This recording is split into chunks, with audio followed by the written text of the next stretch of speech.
Assalamualaikum warahmatullahi wabarakatuh. Perkenalkan, nama saya Yunita Sari dengan NIM 220451. Tujuan saya membuat video ini adalah menjadi salah satu syarat ujian tengah semester dari mata kuliah manajemen pemasaran dengan dosen pengampu Bapak Ade Faisal Mabtuhi. Silahkan simak video selanjutnya. Materi selanjutnya yaitu tentang manajemen pemasaran. Apa sih manajemen pemasaran itu? Mari kita simak. Manajemen pemasaran adalah proses perencanaan, pelaksanaan, dan pengendalian kegiatan pemasaran untuk memenuhi kebutuhan dan keinginan konsumen serta mencapai tujuan perusahaan.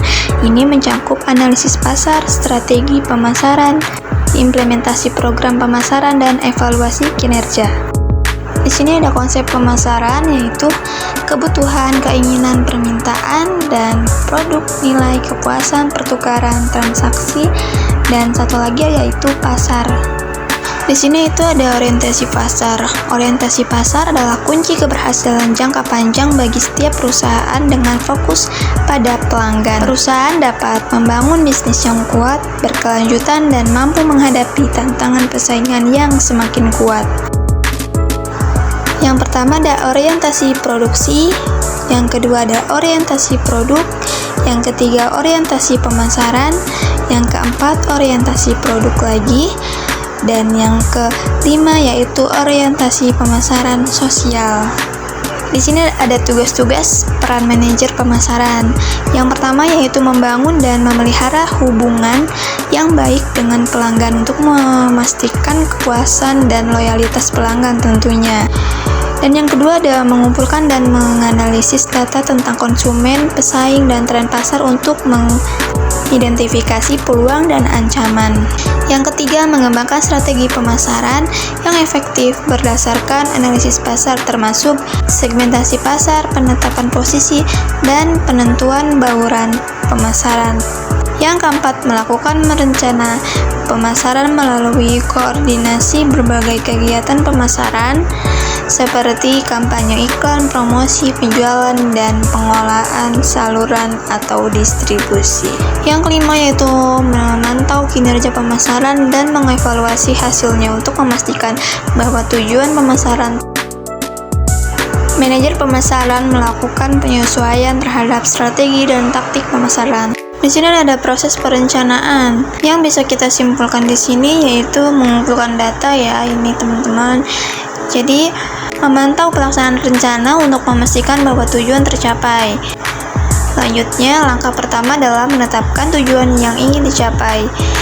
Yang kedua, menganalisa lingkungan internal dan eksternal untuk mengidentifikasi masalah yang perlu diatasi dan mengimplementasikan rencana yang akan dipilih.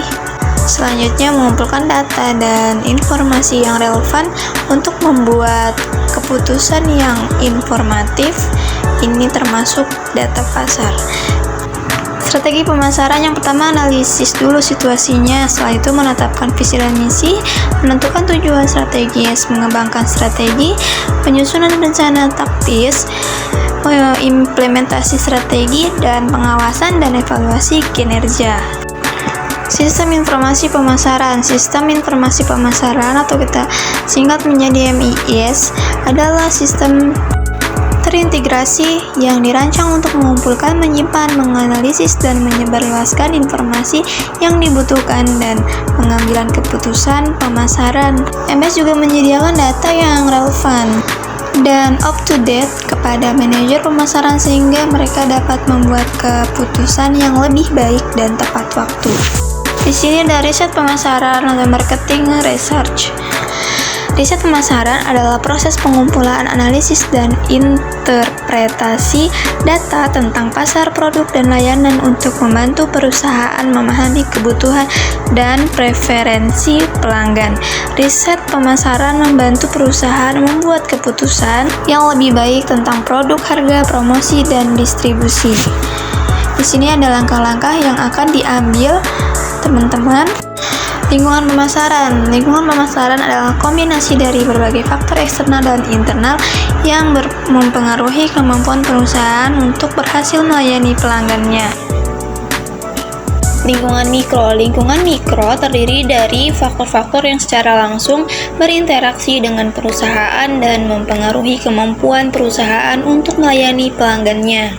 Komponen lingkungan mikro yaitu ada 6. Yang pertama perusahaan, yang kedua pemasok, yang ketiga perantara pemasaran, yang keempat pelanggan individu atau organisasi yang membeli dan menggunakan produk atau layanan perusahaan, yang kelima pesaing perusahaan, yang keenam publik.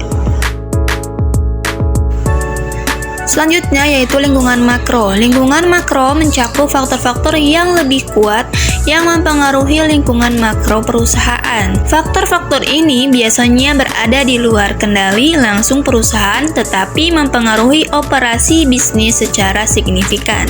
Komponen lingkungan makro terbagi menjadi 6. Yang pertama demografis, yang kedua ekonomi, yang ketiga alam, yang keempat teknologi, yang kelima politik dan hukum, dan yang terakhir yaitu sosial dan budaya.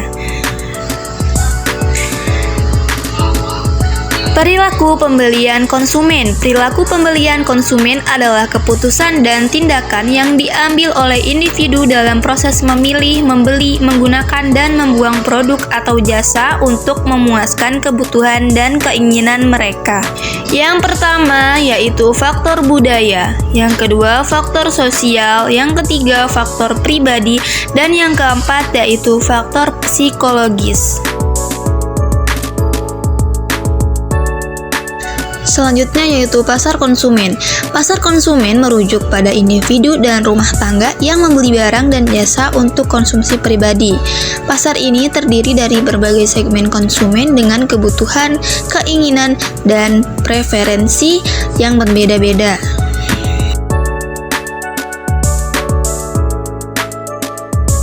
Kita beralih ke karakteristik pasar konsumen. Jumlah yang besar, pasar konsumen mencakup jutaan individu dan rumah tangga, membuatnya sangat besar dan beragam. Beragam kebutuhan dan keinginan. Setiap konsumen memiliki kebutuhan dan keinginan yang berbeda berdasarkan faktor demografis, psikografis, dan geografis.